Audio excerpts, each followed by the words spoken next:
Today, we're looking at XLR condenser mic. These are XLR only. They're going to require a mixing board or a preamp that must have 48-volt phantom power and USB out. Condenser mics like these require phantom power. They also require a pop filter or a spit screen. Major studios use microphones that cost between $1,500 and $25,000. And at $25,000, you're getting a used microphone that they stopped making in 1965 that is considered the best microphone ever, and that's the ELA M251. It was made by AKG for Telefunken. The reissue is made by Telefunken, not AKG. They redid the capsule, they redid the electronics, and I think it's got a different tube. May also have a different transformer. They based it on the expired patents from AKG, and they reissued it, and it's $12,000 new. However, most studios look for the original AKG-made ELA M251, and they're willing to pay $20,000 to $30,000 for one of these very rare mics. AKG later on made the C12, which is also discontinued, but they made a reissue of it. It's $7,000 in the reissue. I used the C24 in the studio. That's the stereo version of the original C12. It's got two transducers, two capsules. The top one rotates, so you can make it stereo, you can make it figure eight, you can make it XY. I used it to record drums and acoustic guitar. One of the best microphones I ever heard in my life. It was in our studio in 1979 or 1980. The AKG C414 over here, we used that in our studio when we were in the Taft building. It has basically the same capsule, the same transducer as the C12 and the C24.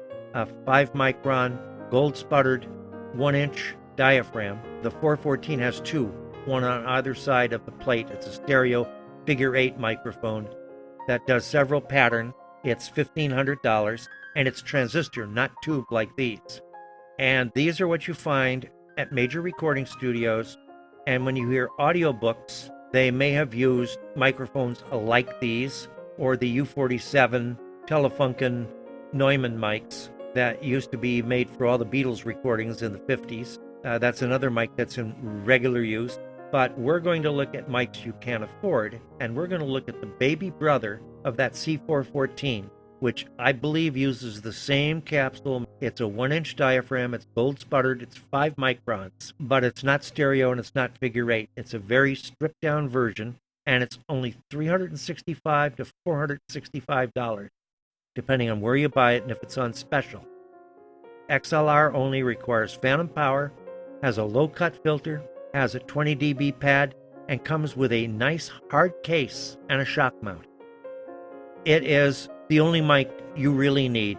If you're just a regular person, you really don't need much more than this C214 and the Shure MV7 or MV7B that we talked about in the dynamic mic.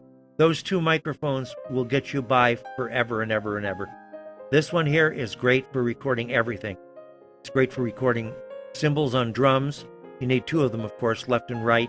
It's great for recording piano, violin, acoustic guitar, vocals. You absolutely positively have to have a pop filter with this, because if you get spit on that 5-micron diaphragm, you lose part of your 20 to 20,000 hertz spectrum. If that's too expensive for you, the next one down is the C3000, which has a 1-inch diaphragm. I don't know if it's the same diaphragm or not. And I don't know if it's made in Austria or California. It might be made in China. It's XLR only. It only has a 10 dB pad, and it has the same low-cut filter. And it comes with a shock mount, but not a hard case. And it's $240 to $430. And it's got about the same spectrum, 20 to 20,000. The introductory one from AKG is the P120. This is probably made in China. 2/3 inch diaphragm. XLR only requires phantom power, low cut filter, 20 dB pad, does not have a shock mount. You'll need to buy a shock mount for this. Condenser mics really need shock mounts.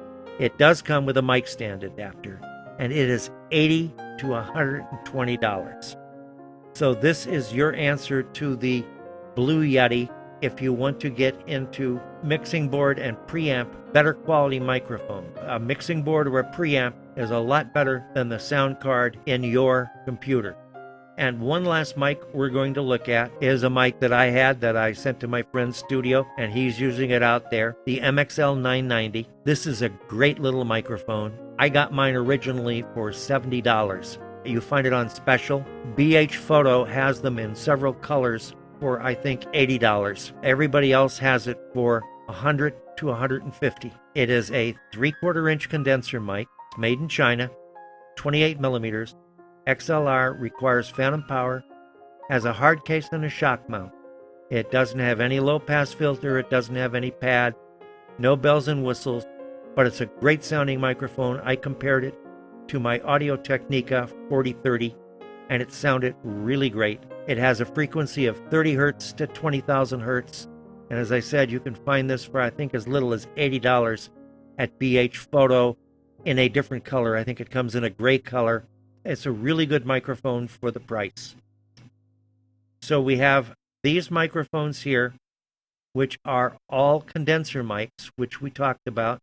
This is the mic where they got to apply voltage, 48 volt phantom power, and the diaphragm gets a voltage applied to it, and the backplate gets a voltage applied to it. And as the diaphragm vibrates, it changes the voltage potential between there. And that's what's measured by the circuit in the microphone. And that's what gives you the sound recording. The 414 at $1,500 has a diaphragm on the other side. So it does figure 8. And that's one of the reasons it's $1,500. It also does omni cardioid as well. But for $400, the C214, you can't go wrong with that mic. I don't think you can go wrong with the C3000 either. And these, as I said, require a pop filter. It is almost mandatory. You need to have a pop filter or a spit screen. That is almost mandatory. You need to have either a spring arm or a floor stand or a desk stand. I found the desk stand and the floor stand to be in the way. But if you're doing like a narration for a book, this floor stand might be good because you can put a music stand up and have your book on that music stand or have printout of the book that you're reading on that music stand. Or you can do it with the spring arm stand. The spring arm stand is for podcasting, video blogging, and doing what I'm doing here, narrating for these content videos. You will also need an XLR cable, and you will need a mixing board or preamp. And we're going to get into them in the next segment. The next segment's going to deal with mixing board and preamps. So remember, you can buy all this gear from Adorama Camera, Amazon, Best Buy, BH Photo, Guitar Center, Musician's Friend, Sweetwater, Walmart, Woodwind, Brasswind, Z-Zounds. Check each of them, look for good buys, find out which store has the best prices, the best warranty, which store you like to deal with. This is our look at condenser mics that use XLR connector. If you found this program informative, give it a thumbs up, and don't forget to subscribe to the channel. Here, I discuss the nuts and bolts of writing and publishing, editing, cover creation, copyrights, picking a self-publisher, making a website, putting books into stores, how to get your manuscript before agents and publishers. And I add new content all the time.